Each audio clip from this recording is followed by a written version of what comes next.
Hello everyone, my name is Drake. And my name's Ronnie, and today we're going to discuss Wi-Fi Ranger's latest addition to their product line, the Converge Denali.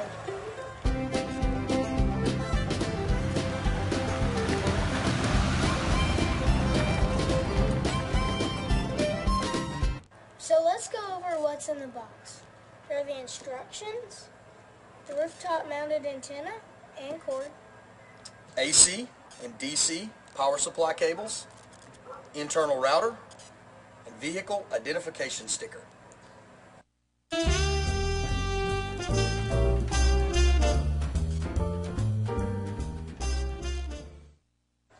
So that's what's in the box. Now we're going to install this on our Airstream. and we're going to show you how. So we brought everything inside the shop so we can show you what's needed to do the install and to do our prep work. So here are the tools needed to do the install. A screwdriver, a knife, a side cutter, a tape measure, a drill bit, and a drill. You'll need a caulk gun and some self-leveling caulk, some VHB tape, zip ties, gum backs, a liquid tight strain relief, denatured alcohol, paper towel, and the rooftop antenna.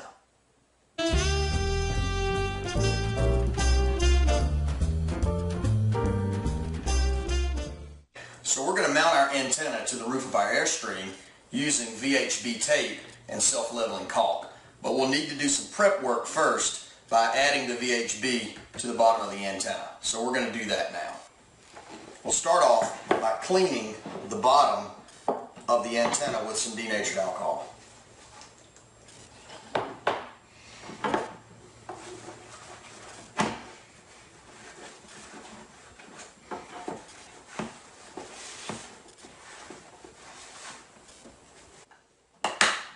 Finish that.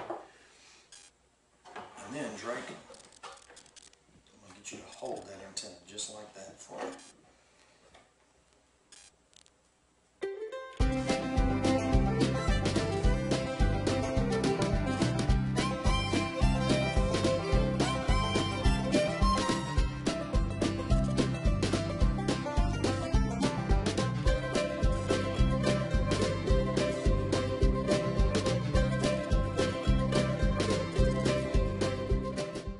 Okay everybody, so we got the VHB tape on the bottom of the antenna, and I'll show you what that looks like. We trimmed around the edges to match. This VHB tape will be the primary bond for the antenna to the roof, and then what we'll do is we will go over the top of it and around the edges with the self-leveling sealer, and that will protect the VHB tape from weather and also help bond the antenna to the roof. So we have a rooftop combiner box, and the access from the roof point to the inside of the trailer comes in through the microwave compartment. So we're going to simply remove the microwave now so that we can gain access.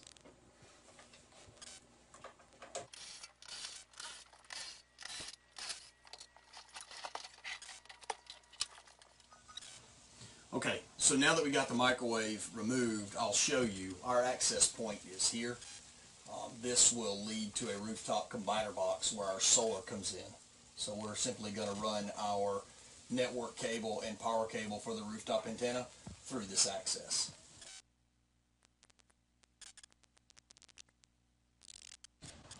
So it's okay to walk on the roof of an Airstream as long as you put your weight in the locations where the rivets are. But it's also okay to put a piece of plywood on the roof to kind of help disperse the weight. So the first thing to do would be establish a mounting location for the antenna, and in interest of time we already pre-established it. Basically what we did was took the measuring tape and measured the cross section of the trailer, finding the center, and then we measured halfway between the Fantastic fan and the air conditioner, finding the center of that location. That gives adequate clearance around the antenna to prevent any kind of interference or anything. So we've got it marked with a Sharpie here, as you can see. So these will be our guidelines for when we mount the antenna.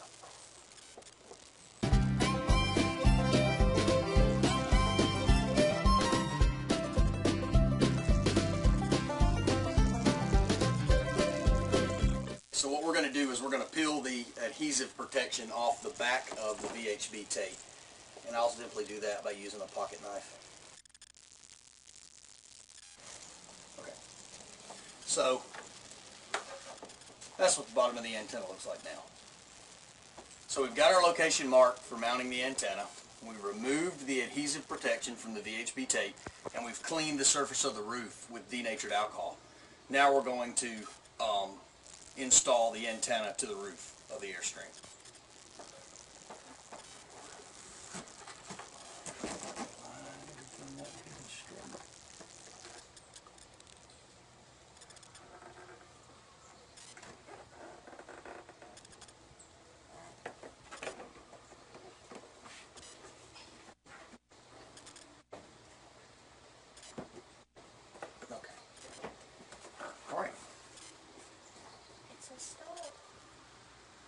So next, what we're going to do is we're going to route the data cable and the power cable in a neat fashion along the roof and bring it over here to the combiner box. It will be secured to the roof with these zip tie gumbacks, so we'll get that done.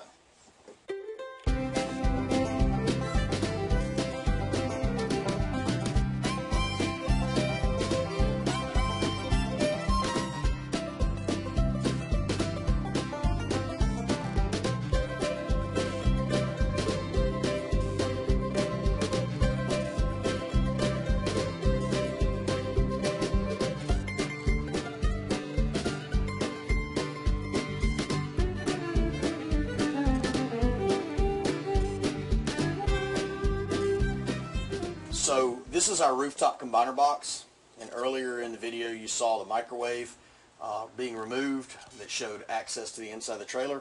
So this is our data and power cables. We're going to drill a hole in the side of this combiner box, placing this liquid tight strain relief in, and threading the cable into the inside of the trailer. So we're going to do that now.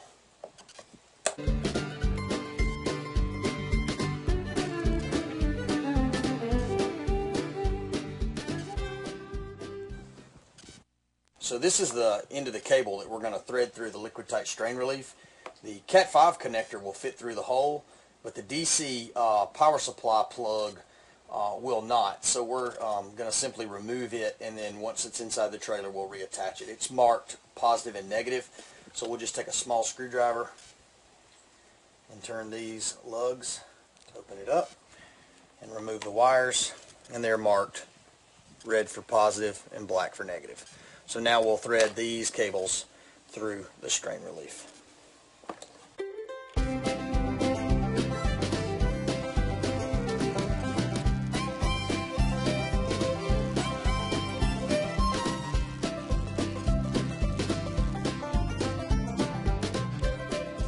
Now, so that we've got the cable inside, we're going to simply reattach the DC power supply plug. Slides in under these lugs here. Do one side at a time. Red for positive, black for negative.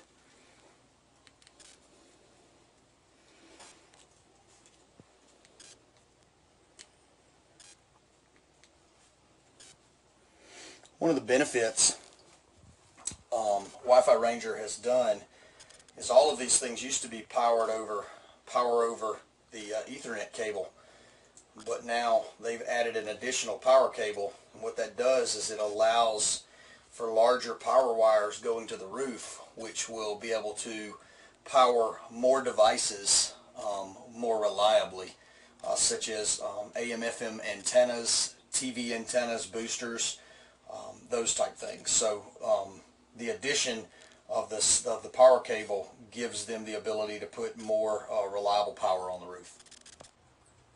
Okay, now the primary bond for the antenna on the roof is the VHB tape that we applied earlier. But now what we're going to do is we're going to seal this area with the self-leveling roof sealant, allowing it to go inside each one of these holes. Now these holes are provided for screws, but because we're mounting in an aluminum roof on an Airstream, we don't want to punch a bunch of holes inside the roof. The VHB will provide a perfectly strong bond to this aluminum structure, So we're simply going to use the die core to assist in the adhesion of the antenna to the roof and also seal it and make sure that it's weather resistant.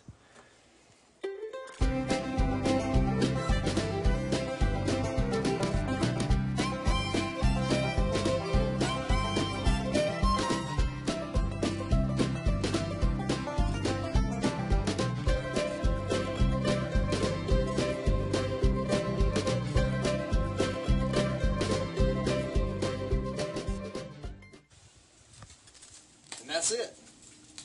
The antenna's mounted. Now that we got the rooftop antenna mounted, it's time to install the internal router. The system is powered by 12 volts. This is where we tie it in. We chose to mount our router behind the TV with Velcro. This is where we mounted our router.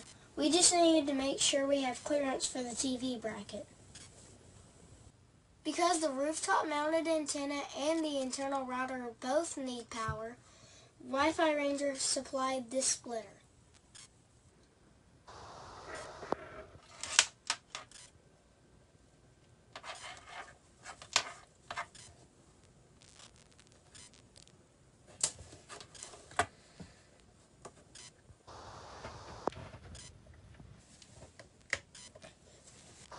Now that everything's hooked up, now we can turn on the power.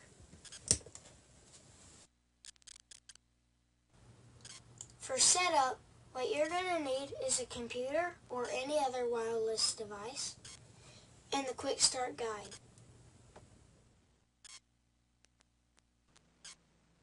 What you're going to want to do after you get your system all powered up is wirelessly connect to your router. It'll be listed under your wireless connections. And the password will be change me now, followed by the 4-digit number located on the router identification.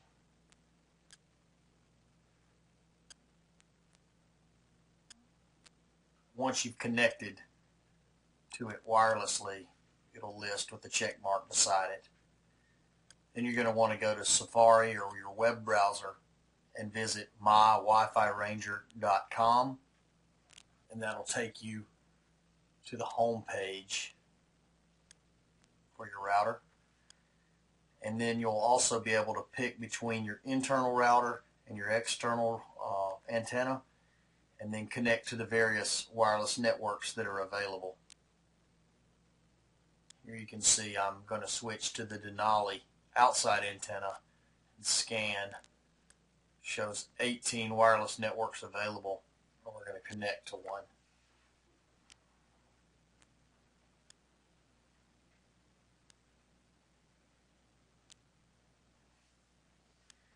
See on the middle here it shows connecting,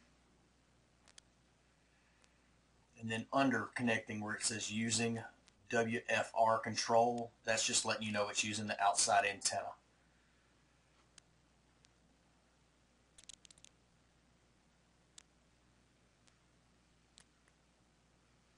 Once you have the green highlighted area over the name, Denali or Spruce, either one, that lets you know that it's connected. See, now it shows green over Denali, and there's green over this Netgear 95, which means I'm connected to that network.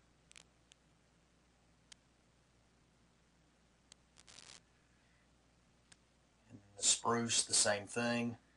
I've connected via the inside network router to this Netgear.